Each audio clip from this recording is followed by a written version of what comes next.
Hello la compagnie, ici Céline Maisonneuve du blog Apprendre en s'amusant. Je suis ravie de vous retrouver pour ce 3e jour de défi.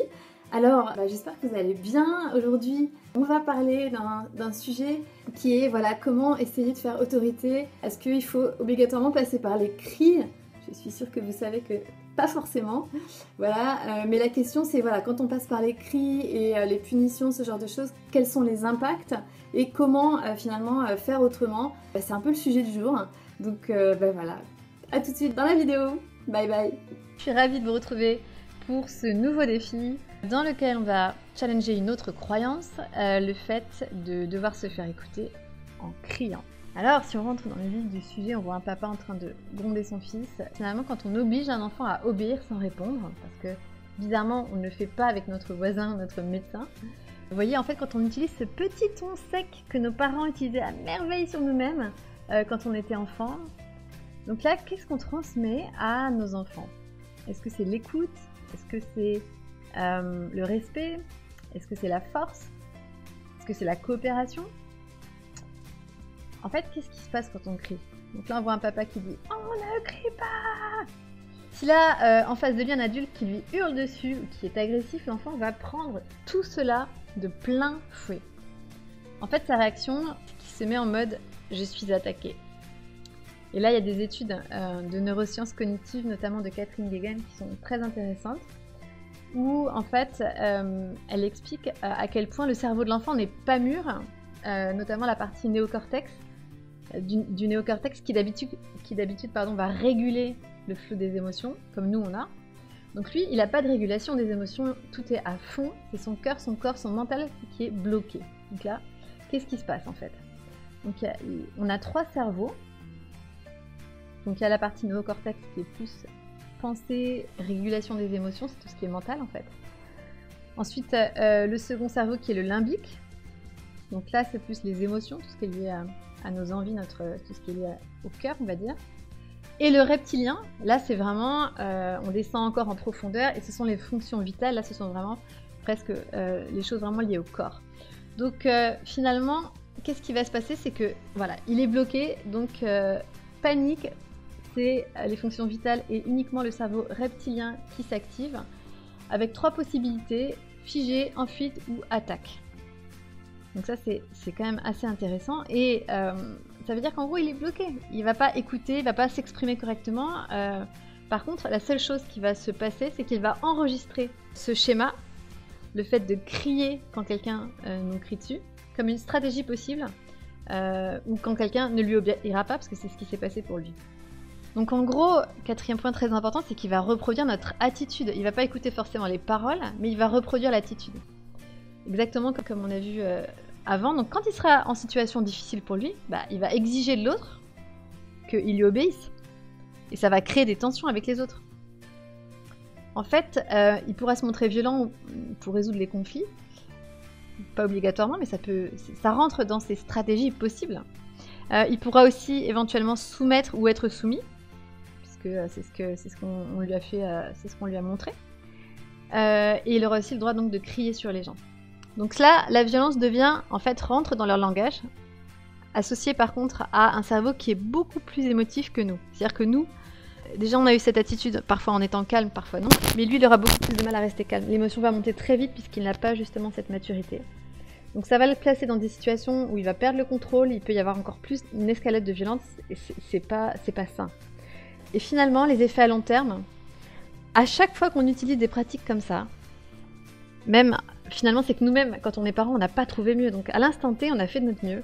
Et c'est toute la difficulté en fait de notre génération parce que on a grandi dans un système qui était très rigide et on souhaite nous en fait que nos enfants soient tournés vers plus d'épanouissement, mais on a entendu ces mots-là. Donc c'est très délicat. Mais quand on connaît les conséquences, je pense que ça aide aussi à se débarrasser de ces habitudes.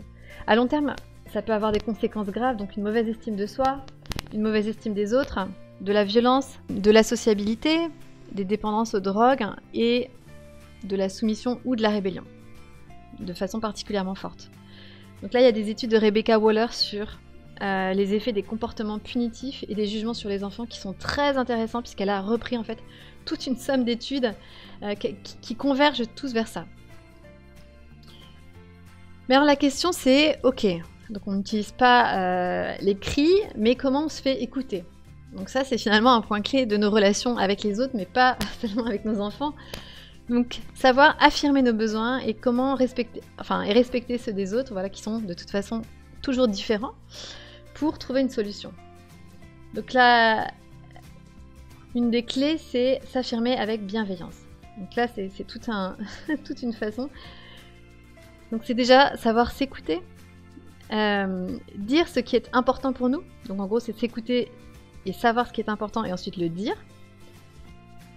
Et puis faire pareil avec l'autre. Une fois qu'on a fait ça pour soi, le faire pour l'autre, écouter ce qui est important pour l'autre, créer une solution ensemble et utiliser pour tout ça un ton sympa parce qu'il n'y a pas de violence à avoir, il n'y a pas de domination. Donc là la communication non violente de Marshall Rosenberg, elle aide beaucoup pour tout ça. Alors, il y a un secret aussi pour que ça marche, quelque chose qui aide, c'est de garder à l'esprit que depuis qu'ils sont nés, nos enfants font de leur mieux à chaque instant. Ils sont guidés par leurs envies et réagissent à leurs frustrations comme ils le peuvent, comme nous. Donc voilà, si on a cette conviction profonde que chacun fait de son mieux à chaque instant, ça aide vraiment tout le temps. Donc parfois il y a des moments de grâce, parfois on est fatigué et notre mieux n'est pas très haut, mais c'est ok. Parfois, on ne tolère plus une situation et on utilise la stratégie qui nous vient pour s'en sortir. Et cela n'est pas incompatible avec le fait d'évoluer. Donc là, il y a des choses qu'on retrouve aussi dans les 4 accords Toltec de Miguel Ruiz. Donc voilà. Finalement, l'enjeu de tout ça, c'est se dire, ok, je comprends que l'enfant grandit, point. Il est en train, voilà, il gère pas ses émotions. C'est exactement comme lorsqu'il tombait quand il apprenait à marcher. Je pense que vous le grondiez pas, vous gardiez un œil comme ça sur ses chutes tout en le laissant faire. Bah là, c'est pareil avec ses émotions. Il apprend à gérer ses émotions. Donc nous, on reste calme, on l'aide comme on peut et on essaye de rester calme parce que c'est pas toujours facile. Mais c'est l'idéal, voilà. Être le capitaine fort et calme, ce sont ces crises qu'il apprend à gérer. Donc ne pas prendre les cris contre nous, accueillir les émotions qui déferlent, parce que voilà, il faut pas les nier. C'est bien que ça passe, quoi. C'est la vie, c'est l'émotion. Et par contre, il faut pas que ça reste, en fait. C'est ça le truc, c'est parce que si on l'exprime, ça passe, mais il faut pas que ça dure des heures, sinon c'est insupportable. Et donc justement, les aider à résoudre le problème par eux-mêmes.